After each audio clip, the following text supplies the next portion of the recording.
nervous that we're playing a team who haven't scored for 9 games. But that's old Lincoln, we're new Lincoln now, so let's go. I think we're going to be all right. Right, some introductions. Obviously, here this gentleman here is the Mayor, Councillor Biffy. He's Councillor for Hartsome Ward, doing an amazing job as Mayor. It's got to be the busiest one we've ever been, and that's no disrespect to any of the others. This young lady is Julie Thomas. She's the manager of this shop, Mashulu, the shop, and we thank her for all her input in this little project. Somebody else I want to mention is Glenn. Where's Glenn? He's stood there with his shopping.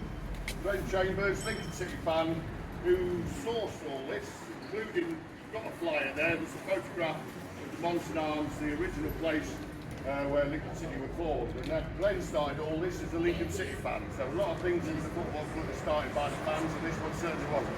And thank you to Glenn for that. We've got Brian and Pablo. New Lincoln. Right, ladies and gentlemen, it's the new striker we've signed.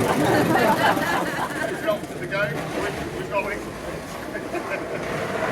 We've got Brian and Pablo we're delighted to see from WMA Sports Ventures. Thank you guys for coming. Clive, of course, Chairman, Liam, the Chief Executive of the Football Club. I'm going to say this, the best Chairman in the Football League, the best Chief Executive in the Football League, and that's why Lincoln City are how they are today. Gavin Gordon, yeah, round of applause, round of applause.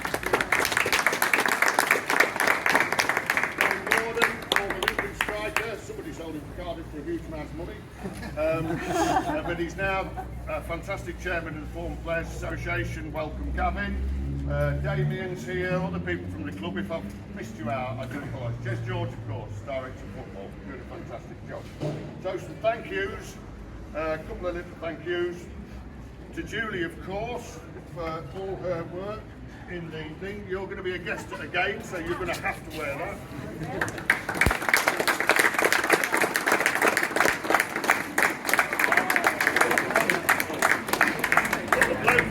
Take the price off. It's traditional, it's absolutely traditional. And Julie, she doesn't know this yet, but she's donated 10% more takings from now to the team. Not really, not really. I've introduced you to Biff, he's a friend of mine, fantastic mayor, very, very busy full year that he's doing. I'd just like to give him a little donation to the mayor's charity. From the trust.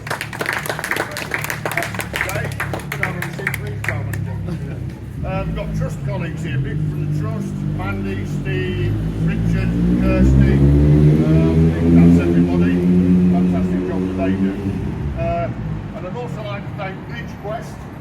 You may or may not have heard of them. They made the plaque. We've got prices from places in Warrington, Leamington, places like that. But we wanted to use somebody local. They're from Croft near Skegness, so I'd probably recommend them. If you ever want a plaque at your house, say you live there, or anything like that. Okay. We've given you out a flyer. There's a bit of use for you, and I'm not going to try and talk for too long, but I just want to talk about the trust. We do a lot. Our strapline is supporting our fans, our club, our community.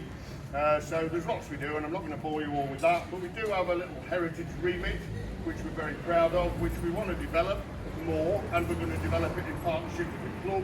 So we've got archives of materials, that sort of stuff, when the club has got the room to house it. But I think I've got to mention, I'm going to say it's Steve's online museum with hundreds of exhibits. Working eccentric, but that's good about Steve. We've got an electrical programme service with business source programmes for when they're a mascot, that sort of thing. We're developing a programme archive. You know what football fans are like. One supporter has just given us 35 years of continuous programmes, all in pristine condition. So now I can't get the car in the garage, but that's absolutely fine. We're going to build up this archive for the football club. Another thing we've done is a display of 60 years of programmes, 1960 to 2020, which is in the GMB stand, GBM even, which fans are looking at. If anybody, any support, anybody wants a poster of that, we've got these here.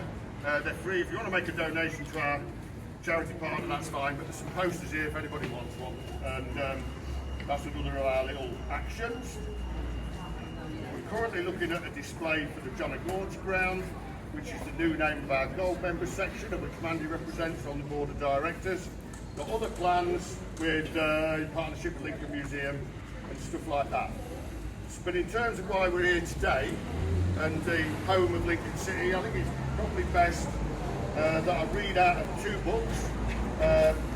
Brian Holford's, some of you may have seen this one, Past Imperfect, talking of eccentric and quirky and funny. That's his off-the-wall history of Lincoln. And a more straightforward one, Donald's here as co-author. Fantastic, everybody calls it the Bible of Lincoln City. I've got a couple of extracts that refer to what we're all about today. So, first of all, from Past Imperfect, I'll read it. It's called Coming Together. Momentous things occur in pubs, important decisions are taken. Historic events set in motion. Far-reaching plots are hatched. People fall in love, sometimes at first sight. Inspiration blossoms. Nikolai Gogol wrote the best bits of Dead Souls in a smoky bar. Not someone I'm familiar with, but anyway. But perhaps the most significant event ever to unfold inside a public house occurred in the Monson Arms High Street, Lincoln, in 1884. On July the 5th, 1984, a warm, musty evening, inside that tavern, the air thick with excitement, beer fumes and cigar smoke, into existence sprang Lincoln City Football Club. Footballs have been kicked around in Lincoln, like the rest of England, with increasing vigour for several decades. Established in public schools in the middle of the century, the sport quickly spread as pupils left those schools, only to find, as they matured, that they still harboured the desire to send in 25-yard rip-roaring snorters or dismantle wingers' tackles with wild and free sliding tackles. During autumn 1883, Lincoln was dominated by the talk of creating one senior football club to represent the city. A big majority of football enthusiasts were in favour, but the two most important clubs differed. Lincoln Linden, based at the Rugby Road ground, on which sport is still played today, didn't like the way football was going. They wanted to stay casual and amateur. The Lincoln Rovers, from their much less well-equipped London Road home, were much more in tune with popular views. That was, let's build the best team we can to bring the county cup to Lincoln. That mission triggered the meeting at the Monson Arms. As a humid night enveloped the pub, much ale was sung. Lincoln Rovers disbanded, and into life, all new and shiny and full of hope, burst Lincoln City. The principal driving forces were local businessmen William Mortimer, Sharpley Bainbridge and John Henry Strawson. Named on the back.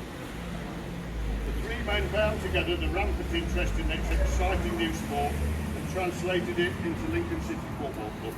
Football was snowballing, though not without opposition. Plenty of brawls, assaults and arrests stemmed from ill-controlled matches, and many clergymen despised the pastime which drew aggression from participants and spectators. So obviously some things never change. And so it took place that on Saturday, October the 4th, 1884, Lincoln City took the field for the first time. Sleaford Town visited John O'Gaunt's, and after the game kicked off 20 minutes late, were beaten 9-1. George Hallam scored City's first ever goal and went on to complete the first hat-trick. City's players wore beautiful red velvet caps crowned with big golden tassels, and a shot from City right winger Clement Newsom broke the crossbar.